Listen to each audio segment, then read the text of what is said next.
change my mind, no. I ain't going back, like, I'm so done with that life. You can't change my mind, no. You can't change my mind, no. You can't change my mind, no. I ain't going back, like, I'm so done with that life. You can't change my mind, no.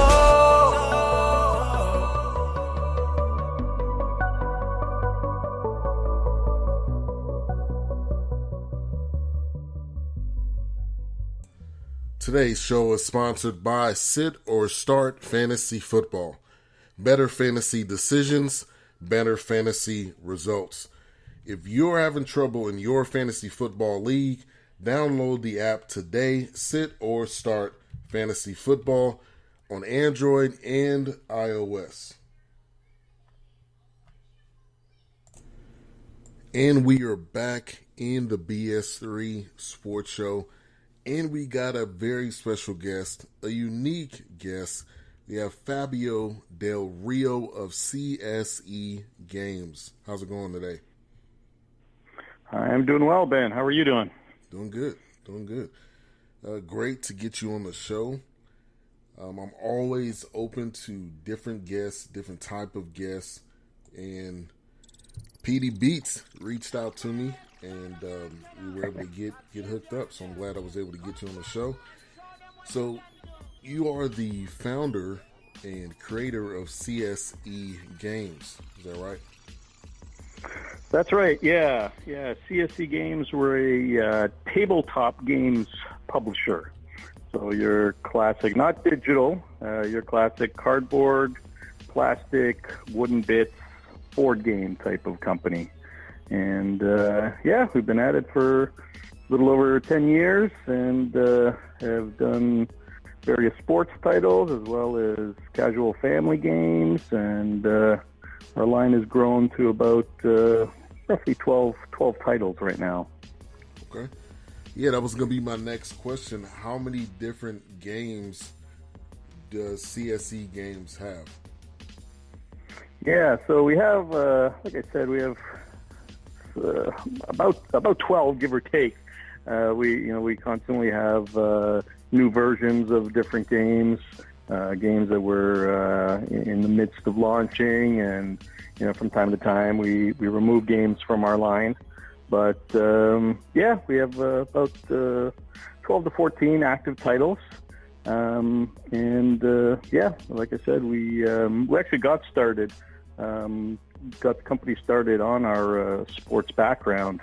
Myself, I played baseball at university here in Canada at Brock University in St. Catharines, Ontario. That's a stone's throw from Buffalo, New York. And from there, I worked for a collectibles magazine. We researched trading cards, autographs, collectibles, that sort of thing. From there, I ended up working for one of the NHL trading card companies called In the Game. And, from those two experiences and my general love of sports, we started our company, CSE Games, and we started developing some sports games.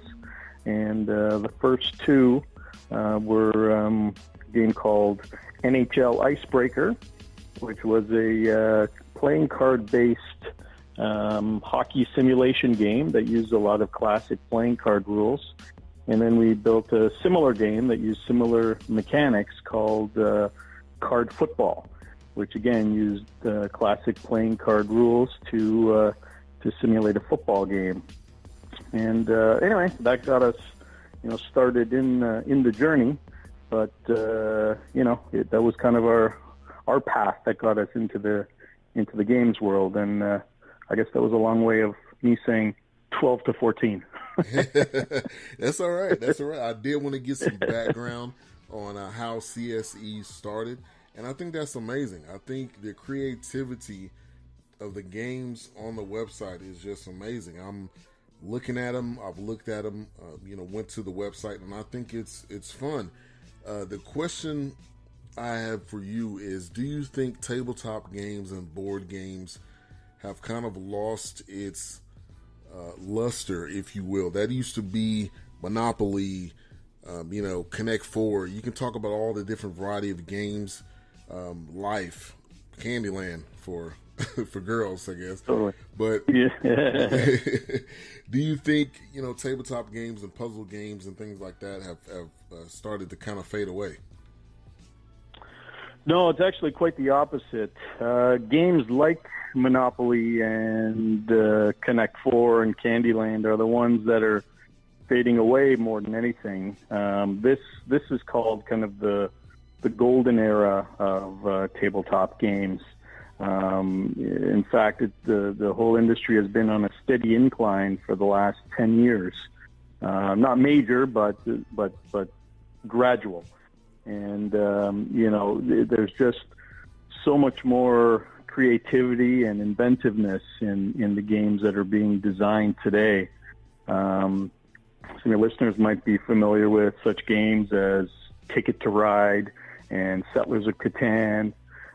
These are a couple of the games that people call gateway games into the what they call the hobby gaming, which are a little bit more, how would you put it? A little bit more inventive, involved, potentially more complicated type games, possibly more strategic type games. But it's really become, like I said, a golden era for tabletop games, and it's just become a more prominent part of everyday life. You see Will Wheaton's show, Tabletop, the whole Geek and Sundry, conglomerate or whatever you want to call it, is based on a lot of geek culture, and tabletop games is a major part of it now. And it's because, so many reasons why there's such a big upswing, but one of the great things is that there's these new experiences for people to play tabletop, and it's not just your classic roll the dice, move the piece. There's a lot more thinking and making games just a lot more fun. So yeah, it's quite the opposite actually. There a lot of games in the marketplace. A lot of new games come out every month worldwide. I just came back myself from a show in Essen, Germany, and it was a big, strictly board game show called Essen Spiel, and it was amazing. The number of people that in Germany specifically, board games and card games are their entertainment. Instead of watching 20 hours of TV, they play 20 hours worth of games per week.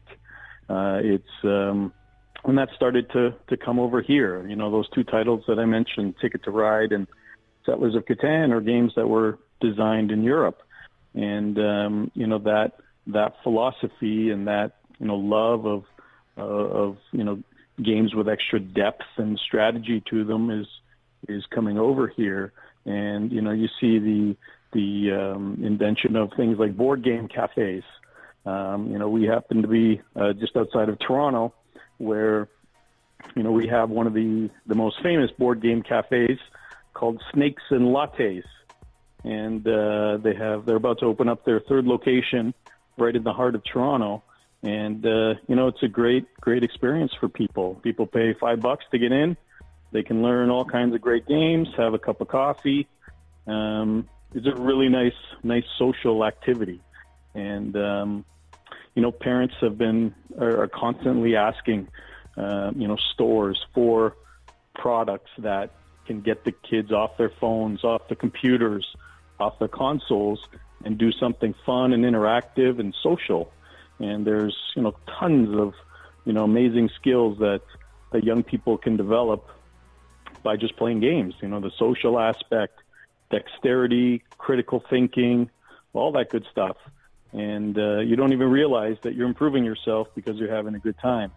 And so yeah, it's a pretty special time right now for tabletop. Yeah, and I think that's huge. I think that's a huge part of how we can kind of shape the culture, have these young kids off their phones doing other activities. I remember game nights where we would play, the games like I mentioned, Monopoly. We would play all the different types of board games that were interactive with your with your friends and your family, and it was fun. And we're talking with Fabio Del Rio of CSE Games. So there's a couple of two games in particular I wanted to talk about: fantasy baseball and fantasy football. Talk about those two games, the concept, and kind of how that came about. Sure. So fantasy baseball was the first game in a series that we call the fantasy sports line, the fantasy sports line. And if you haven't caught it yet, there is kind of a bit of a hidden joke or a bit of humor behind it. So it's a fantasy baseball game where you are the manager of a baseball team, but the players are fantasy creatures. So that's the play on fantasy baseball. So just like you would, log into your Yahoo account and do your fantasy draft, you would, set your lineups, blah, blah, blah. That's the kind of experience that we've tried to build into the board game. So in both fantasy baseball and fantasy football, you start the game by doing a card draft. So for those who may not know, card drafting is kind of a modern game mechanic and very straightforward. Everyone's dealt out a hand of cards, and in this case, it would be different player cards. So everyone we would do a draft based on the different class of creature. So there'd be Hall of Famers, rookies, all-stars, and so on. So you're dealt out a hand with an assortment of different fantasy players, different creatures like orcs and wizards and witches and all kinds of fun stuff. And you pick one and you pass the rest of the hand. Then you get past the hand, you pick one of those cards, and so on and so on. So when you go around the table, basically everyone has drafted one card at a time, a roster of baseball players. And these, of course, are fantasy baseball players. Then what you do, you have your roster set. So then you're battling against other managers that are playing the game, and you're trying to acquire victory points. And these victory points are based on different baseball statistics. So if you can picture, each player card down the left side has different numbers representing their strengths for different baseball statistics. So you can have pitcher cards that would have ratings for ERA, saves, strikeouts, and so on. So basically you try to manage your roster to give yourself the best chance to win these victory cards that highlight specific baseball statistics. So basically what we tried to do is take different modern game mechanics like card drafting, like I just explained. When you set your roster, they call that action programming. So we've tried to take elements that are in modern games to tie them to different elements of, in this case, fantasy baseball. And then we have a waiver wire period. You're able to pick up a free agent, improve your roster, then you go on to the next round, and so on and so on. So it's a really nice, inventive way with, like I said, there's card drafting. One of the funner parts of the fantasy season is often your draft. And one cool thing that they say about fantasy sports is it comes down to three things. It's 1/3 your draft, 1/3 your waiver wire, and 1/3 luck. And that's what we found that we've done with the game, fantasy baseball and fantasy football. We find that it's a nice balance because I'm sure you're a fantasy sports player yourself. You do need that luck on your side. No major injuries. Picking up some young guy off the waiver wire that turns into Aaron Judge. That sort of idea. So we've tried to mimic the fantasy sports experience in the board game, but also highlighting